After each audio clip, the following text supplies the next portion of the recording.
President Obama becoming the first sitting U.S. president to visit Hiroshima since the U.S. dropped an atomic bomb there that ended World War II. The president called on the nations of the world to reduce their stockpiles of nuclear weapons, saying the destruction of Hiroshima, quote, demonstrated that mankind possesses the means to destroy itself. Joining me now, Gina Loudon, Lieutenant Colonel Ralph Peters, Kirsten Haglund, and Carl Higbie. Colonel Peters, I got to go to you first on this. A lot of people debating today whether this was an extension of President Obama's apology tour that began at the beginning of his term, or was he indeed just out there mourning the lost dead?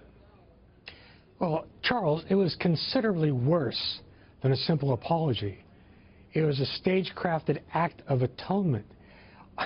It was just stunning. You know, all the archly poetic language, the tone, the somber tone, the weepy huggy bit.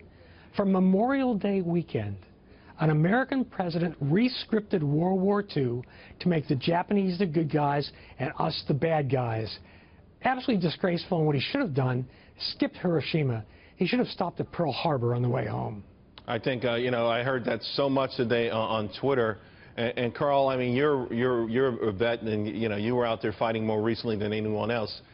How did you feel about it? Because so early with Stuart Varney, you didn't necessarily think it was an apology tour per se. No, I don't. I mean, he obviously didn't apologize directly, but the fact of the matter is like, look, if Japan didn't want to mess with, you know, the biggest dog in the fight, they shouldn't have bombed Pearl Harbor, and then we wouldn't have nuked him. I mean, it's that simple. He shouldn't go over there and apologize or give the illusion of an apology.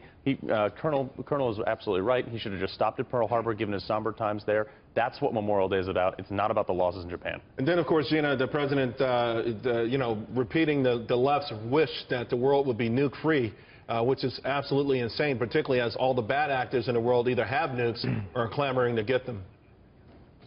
Yeah, I mean, I've been aboard the USS Missouri where the kamikaze pilot flew into the side of it, and just the thought, it's so insulting to our fallen that he would be there on a day like Memorial Day. And I don't think it's a mistake. And I think from the perspective of the voter, I hope they're taking a really hard look. You have, you know, Donald Trump in the belly of the beast in California here today on the ground talking about making America great again. And you have Barack Obama going there on an apology tour talking about making America weak and keeping America weak. And I think the contrast is stark, Charles.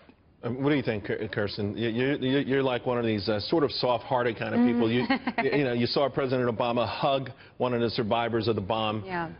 I mean, is he focused more on his international, global legacy than America's strength and America's ability to be the policeman in the world? At this point in his presidency, it certainly does seem like he's making the long-term play here. You know, but my grandpa is a World War II vet, and he's still alive. He's 92 years old, and he is the kind of guy that would think like, well, this is a good thing. Now, from the perspective of honoring the dead and recognizing that World War II was a tremendous loss for everyone involved. But here's the difficulty where it comes to the transition of his talk from honoring the dead to let's reduce our nuclear stockpile. Because it is exactly nuclear stockpiles which have kept something like World War II from happening again.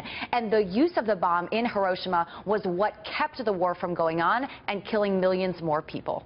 Right, but the one thing we have to worry about here is, like, people who have tons and tons of nuclear weapons, it really doesn't matter. I'm worried about the one guy who has one nuclear weapon. That's the guy you worry about. Well, we got a couple of nuts with them now, and more trying to get them.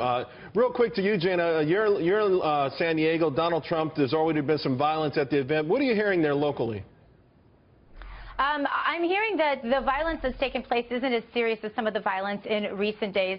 There's been a lot of pressure put on local law enforcement and local prosecutors to make sure that if there are crimes that do happen, that they are actually followed through with, that they are prosecuted. Right. And I think that perhaps that's led to maybe, you know, some intimidation of some of these protesters who might decide to be rioters instead of protesters, because there is a difference. I love the zero-tolerance policy. I want to ask you guys about Pakistan's Council on Islamic Ideology. They recommended that a man can lightly beat his wife. Here's a quote: "If she defies his commands and refuses to dress up as per his desires, turns down demands of intercourse without any religious excuse, or does not take a bath after intercourse or menstrual periods," while the bill says that in response to this, the man can lightly beat the woman.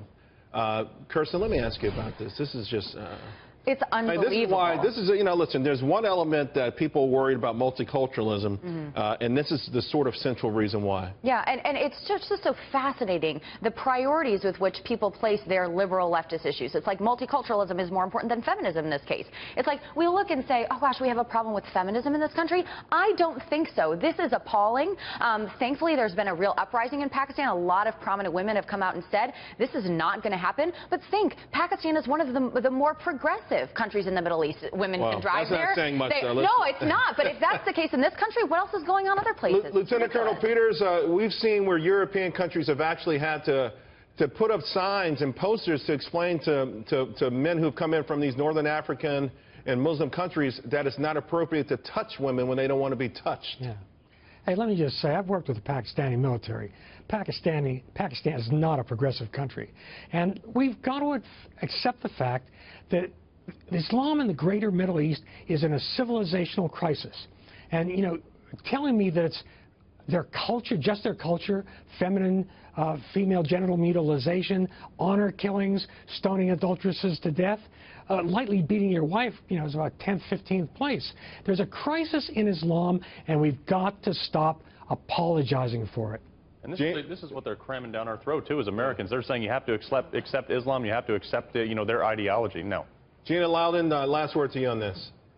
Yeah, well, I guess I'd like to hold my breath for Hillary to come out and defend these women and fight against these policies and say how we're never going to have Sharia law in our court system. But if I did that, Charles, I'm afraid you'd be one guest short on this panel, because I think if I held my breath, I'd pass out pretty fast. It is appalling, and it's not even about feminism. It's about human dignity and basic human rights. Guys, really, you were fantastic, all of you.